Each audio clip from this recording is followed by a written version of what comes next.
Pouco já vem o microfone. Opa! E fez o som. Vamos falar de novo. Vamos começar de novo, então. Boa tarde. É até complicado dar boa noite, né? Do jeito que tá aí o sol, né, ainda.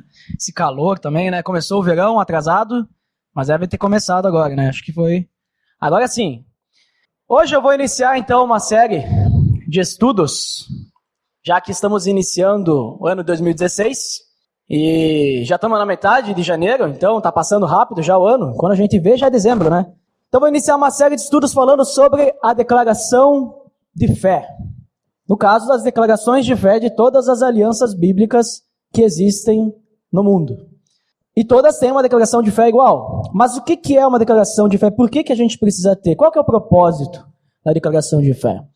O propósito da declaração de fé, principalmente, é para que nós tenhamos unidade perante essa pluralidade que a gente vive no mundo de hoje, onde a gente tem diversos entendimentos sobre quem é Jesus Cristo, sobre a Bíblia e demais coisas relacionadas a Deus.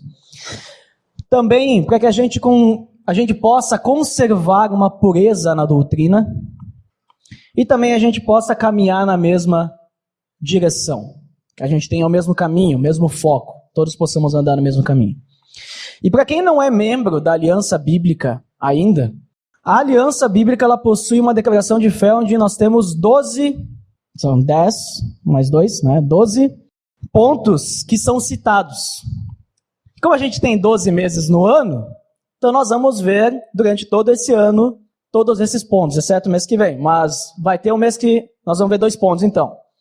E para que fique claro para nós, então, esses pontos, principalmente o que a gente vai estudar hoje, que é o primeiro ponto, vamos orar, então, vamos baixar nossas cabeças, pedir para que Deus possa nos orientar.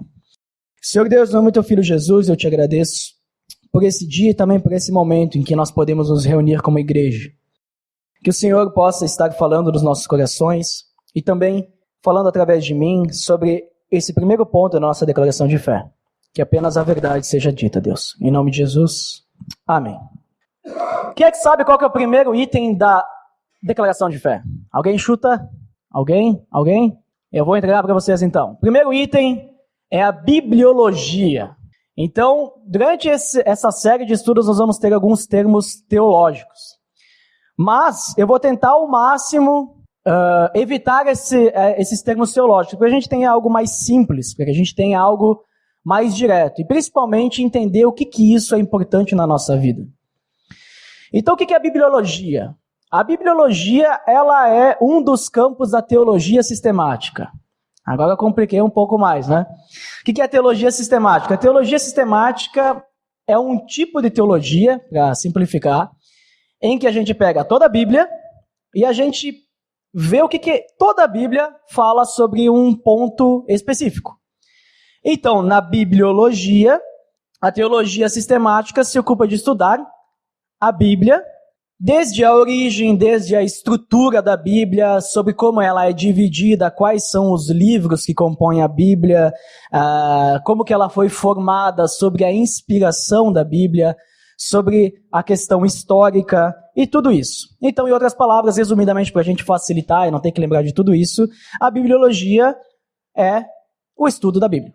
Tá? Simples assim. Sobre o que ela é e sobre o que ela representa para nós. Então, o que a Bíblia é de importante para nós. E na declaração de fé da aliança, a bibliologia ela está definida da seguinte forma. Cremos que as escrituras sagradas, o Antigo e Novo Testamento, são plenamente inspiradas por Deus. Isto é, Deus superentendeu os autores humanos para que, usando suas próprias personalidades, compusessem e registrassem, isenta de erro, sua revelação nas palavras dos manuscritos originais. Assim, elas são infalíveis, constituindo a suprema regra de fé e prática. Então, esse é o primeiro ponto da nossa declaração de fé, a bibliologia. E, inicialmente, a gente já percebe que a declaração de fé diz que as Escrituras, ou seja, a Bíblia, ela é inspirada por Deus. O que significa isso?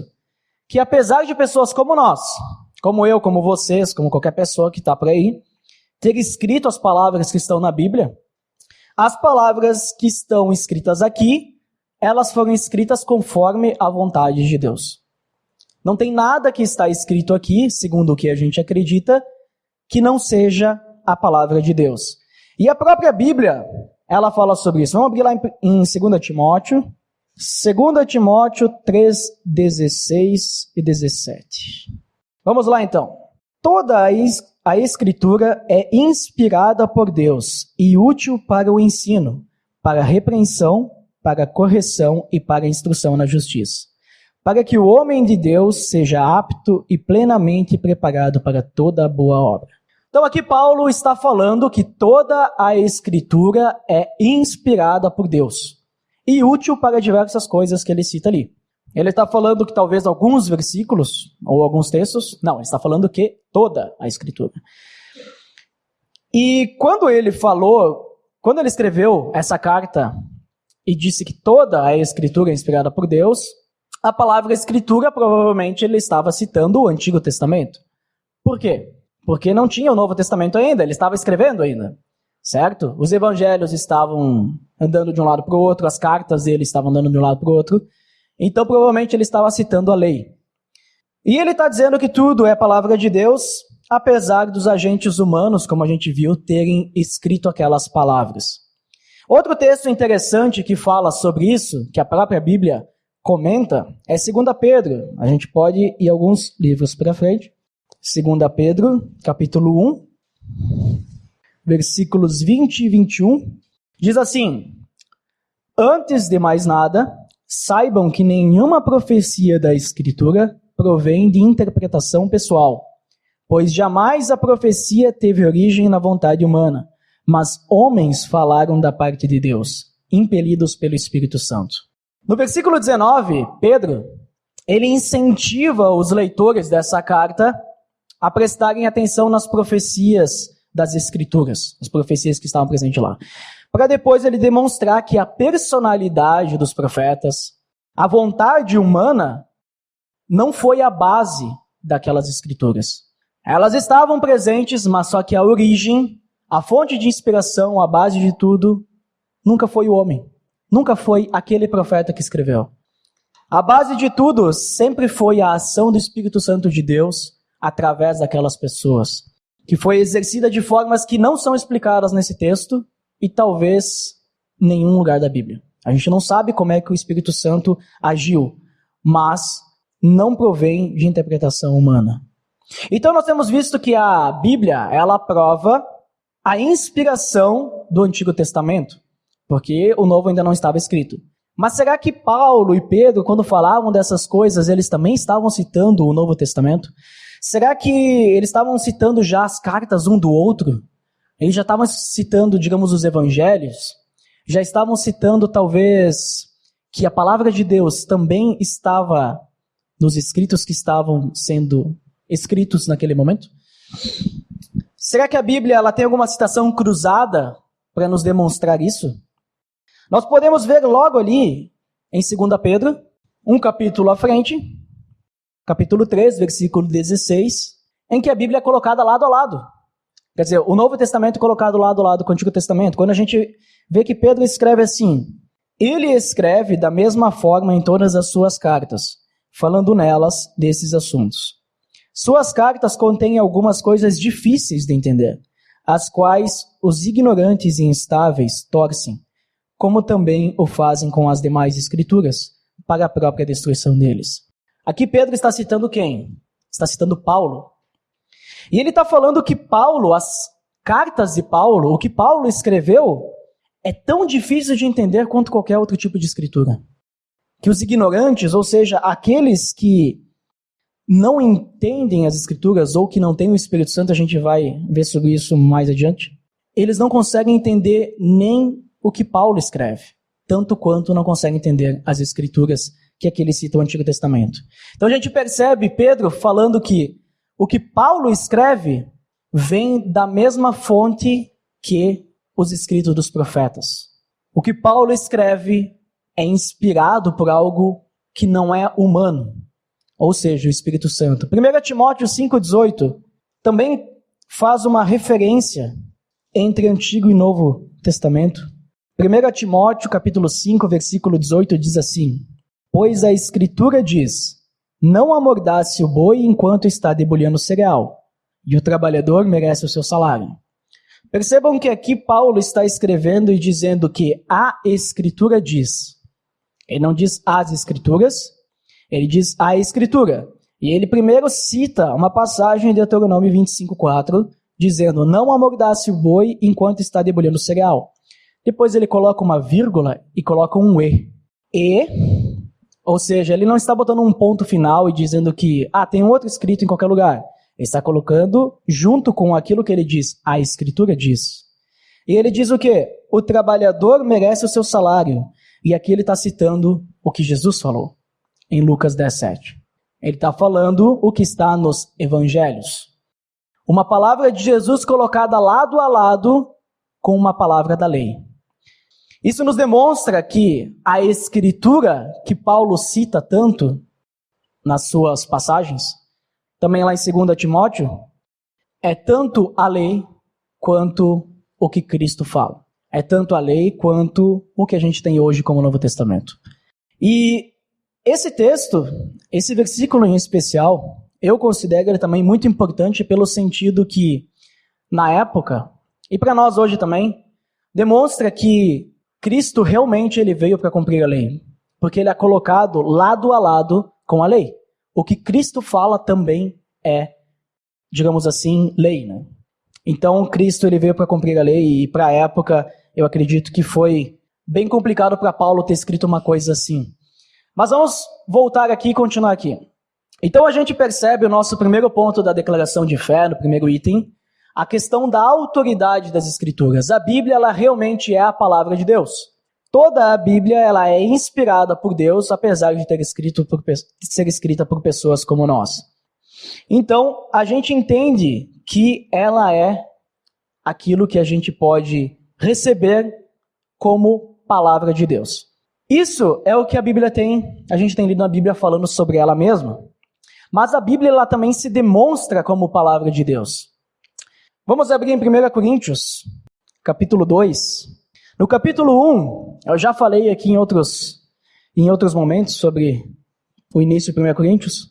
E no capítulo 1, ele fala que a vida com Deus é loucura para um mundo que não vive com Deus. E no capítulo 2, no versículo 12, Paulo escreve assim: Nós, porém, não recebemos o Espírito do mundo, mas o Espírito procedente de Deus, para que entendamos as coisas que Deus nos tem dado gratuitamente. Delas também falamos, não com palavras ensinadas pela sabedoria humana, mas com palavras ensinadas pelo Espírito, interpretando verdades espirituais para os que são espirituais. Quem não tem o Espírito não aceita as coisas que vêm do Espírito de Deus, pois eles são loucura, e não é capaz de entendê-las porque elas são discernidas espiritualmente. Mas quem é espiritual discerne todas as coisas, e ele mesmo por ninguém é discernido. Pois quem conheceu a mente do Senhor para que possa instruí-lo? Nós, porém, temos a mente de Cristo. Quem é que estava aqui semana passada, tinha o estudo do Serginho? Levanta a mão. Eu estava. Tá, não estava aqui todo mundo. Mas semana passada o Serginho estava falando sobre unidade. E eu achei bem interessante quando ele falou uma frase.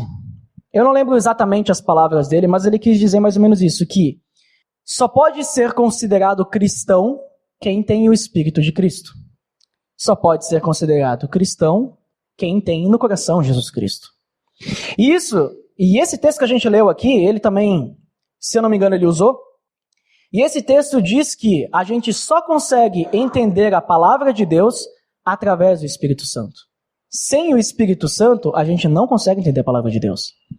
Talvez dessa forma, agora talvez alguns de vocês entendam por que existem tantas pessoas lá fora querendo dizer que a Bíblia não faz sentido, que a Bíblia é uma invenção humana, que a Bíblia é usada para manipular as pessoas, que a Bíblia ela não serve para nada e só pessoas que são ignorantes leem a Bíblia e seguem a Bíblia. Porque essas pessoas elas não têm o Espírito Santo de Deus. Elas não conseguem entender. Qualquer pessoa que vai ler a Bíblia e não tem o Espírito Santo de Deus não vai entender mesmo. Não vai entender. E não sou eu que estou falando. Paulo, quando escreveu isso daqui, inspirado pelo Espírito Santo, ele disse: apenas as pessoas que têm o Espírito Santo vão entender a palavra de Deus. Por quê? Porque se vocês derem uma olhada um pouquinho antes, eu não vou ler, mas vocês podem ler agora enquanto eu falo. Está escrito que apenas o Espírito Santo conhece o coração de Deus. Como que nós vamos entender a vontade de Deus se nós somos pecadores e nós não conseguimos nem chegar até Deus? Imagina conhecer o coração de Deus. Mas o Espírito Santo conhece e o Espírito Santo age na nossa vida e ele nos ajuda. Mas esse ponto, esse texto que eu trouxe para nós, ele é importante porque ele demonstra que se a gente precisa do Espírito Santo para entender a palavra e a Bíblia, significa que o que está escrito aqui foi inspirado pelo Espírito Santo. Como que alguém escreveria algo sobre Deus, sobre o coração de Deus, se não tivesse a ação do Espírito Santo? Seria impossível.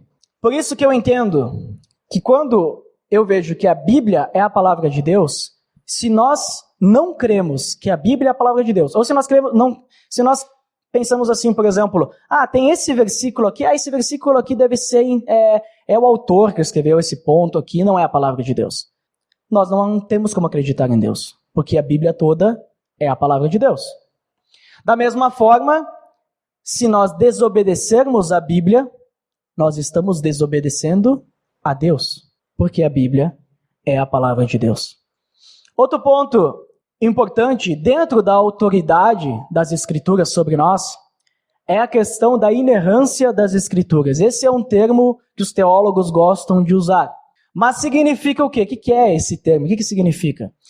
Significa que, se a Bíblia é a palavra de Deus, se Deus é perfeito e Deus ele não tem nada de errado, significa que a Bíblia também é perfeita, que ela é a verdade.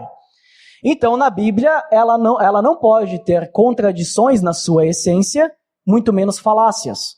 Os 66 livros que a gente tem hoje, eles são a verdade, são a palavra de Deus.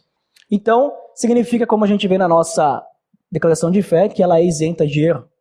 A Bíblia, ela é isenta de erros, porque ela é a palavra de Deus. Eu não vou entrar em detalhes, então, sobre essa questão, porque é uma coisa muito teológica, talvez até ficar chato a gente ficar comentando sobre isso. Mas o importante é a gente entender que a Bíblia, ela não tem erros, e por causa dessa tal de inerrância das Escrituras, ela chegou até nós hoje com a sua essência...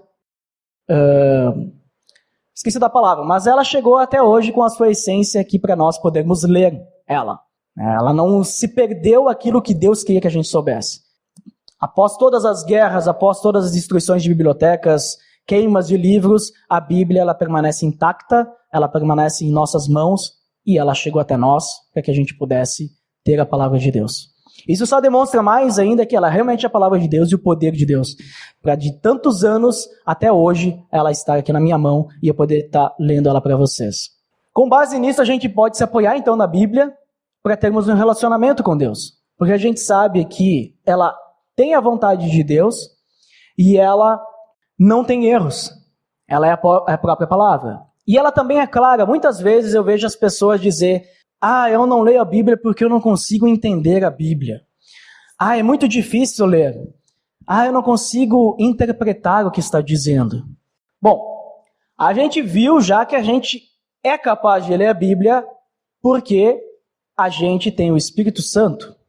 Mas eu trouxe aqui um textinho lá de Mateus, de Jesus falando, que comenta o porquê que as pessoas não sabem das coisas, por que os cristãos muitas vezes não sabem das coisas.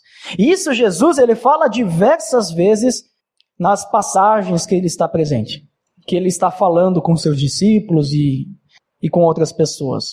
Mateus capítulo 22, versículo 29 diz assim: Jesus respondeu: vocês estão enganados, porque não conhecem as Escrituras nem o poder de Deus.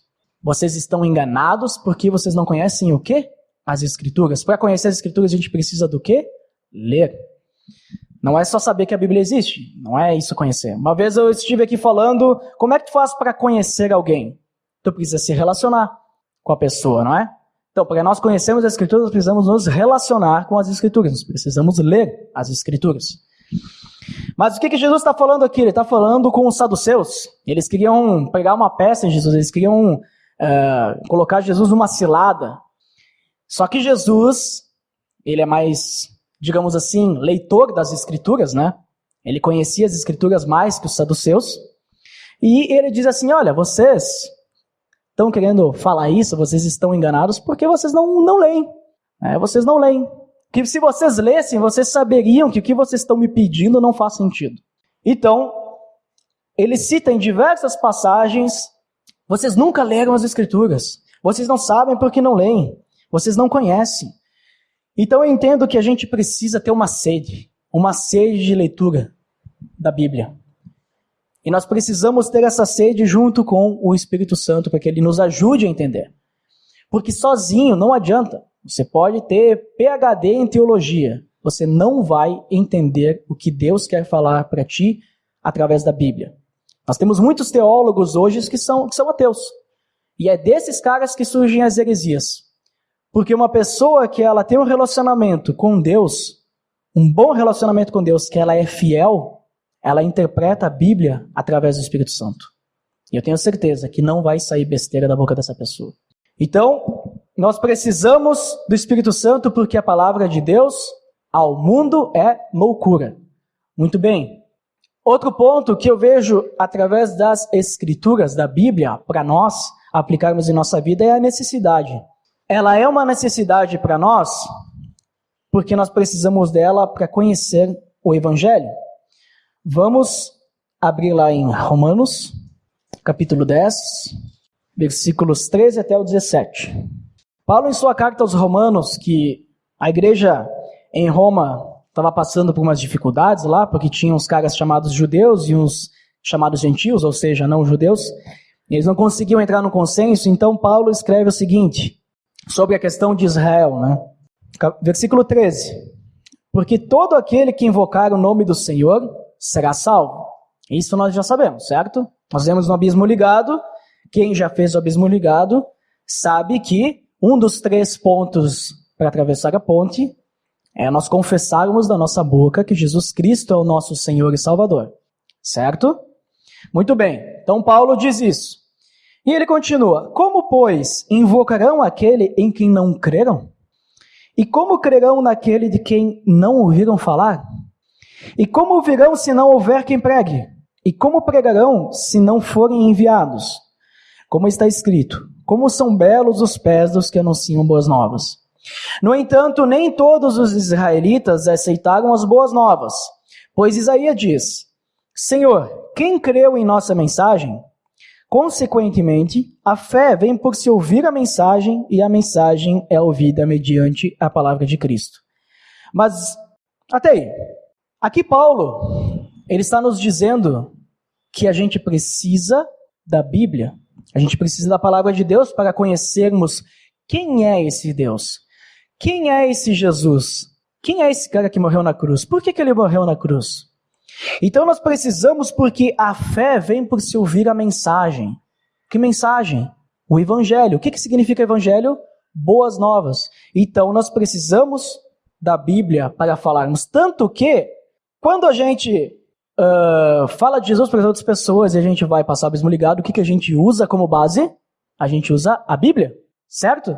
A gente usa os versículos que estão na Bíblia para falar de Deus. A Bíblia também ela é importante para nós amadurecermos e crescermos espiritualmente. A gente vê lá em Mateus, nem precisa abrir, mas Mateus 4,4, em que Jesus ele está no deserto, passando por suas provações, ele diz o quê? Está escrito, nem só de pão viverá o homem, mas de toda a palavra que procede da boca de Deus. Jesus ele está citando Deuteronômio. Significa que ele conhecia a Bíblia para se defender. Mas mais que isso, ele está citando uma passagem dizendo que a palavra é o nosso alimento espiritual. Nós precisamos da Bíblia para melhorarmos o relacionamento com Deus. Se nós quisermos ter um bom relacionamento com Deus, nós precisamos da Bíblia. E para entendermos melhor a Bíblia, nós precisamos de um relacionamento com Deus. Então nós precisamos estar buscando isso com mais e mais. Também temos outro ponto, que é a suficiência das Escrituras, está logo no finalzinho, que diz que elas são infalíveis, constituindo a suprema regra de fé e prática. Esse texto, 2 Timóteo 3,16, a gente já leu, foi um dos primeiros que a gente leu. E basicamente diz que nós não precisamos de mais nada além da Bíblia para entendermos como nos tornarmos semelhantes a Cristo. Mais nada. Não é necessário regras, não é necessário escritos adicionais, não é necessário palavras de grandes pregadores, não é necessário o que as pessoas falam. A Bíblia, ela é suficiente. Ela é suficiente para tudo que a gente precisa. Certo? Então vamos dar uma olhada o que diz a nossa declaração de fé. Cremos que as Escrituras Sagradas, Antigo e Novo Testamento, são plenamente inspiradas por Deus. Isto é, Deus superentendeu os autores humanos para que, usando suas próprias personalidades, compusessem e registrassem, isenta de erro, sua revelação nas palavras dos manuscritos originais. Aqui nós já temos que a Bíblia é a nossa autoridade, que ela é inerrante, que ela é clara, nós podemos entender ela facilmente, e ela diz no final que ela é uma necessidade e também é suficiente, quando diz assim, elas são infalíveis, constituindo a suprema regra de fé e prática. Nós temos os 4 pontos aqui: autoridade, clareza, necessidade e suficiência. Então, eu entendo que esse primeiro ponto da declaração de fé, ele é extremamente importante. Primeiro porque toda a declaração de fé da aliança, ela se baseia em cima da Bíblia. Também, tudo que nós temos para buscar maturidade, como a gente vê lá em Hebreus 5, 12, que diz que nesse momento a gente poderia ser mestres, mas a gente ainda precisa do alimento, o leite espiritual, sendo que a gente podia estar comendo já o alimento sólido. Significa que a gente está num ponto que a gente deveria, sim, estar maduros. Mas muitas vezes a gente fica com medo, com receio de ler a Bíblia, achando que a gente não vai entender. E a gente esquece de que o Espírito Santo está dentro de nós. Esquece que ele vai nos ajudar a interpretar a Bíblia. Então a gente só precisa buscar. E falando em maturidade, a gente tem a linha de maturidade, para nós buscarmos a semelhança em Cristo. E no que a linha de maturidade se apoia? Se a gente olhar cada ponto, o abismo ligado, o que a gente usa para passar o abismo ligado? A Bíblia. O que a gente usa para passar aquelas lições do discipulado? A Bíblia. O que a gente usa como base quando a gente começa o discipulado Vida na Vida? Já que a gente não tem o material, mas aí a gente estuda junto com a pessoa o quê? A Bíblia. E no batismo? Quando a gente faz o treinamento do batismo, que a gente tem aquelas lições, que a gente se reúne aqui, o que a gente estuda? A Bíblia.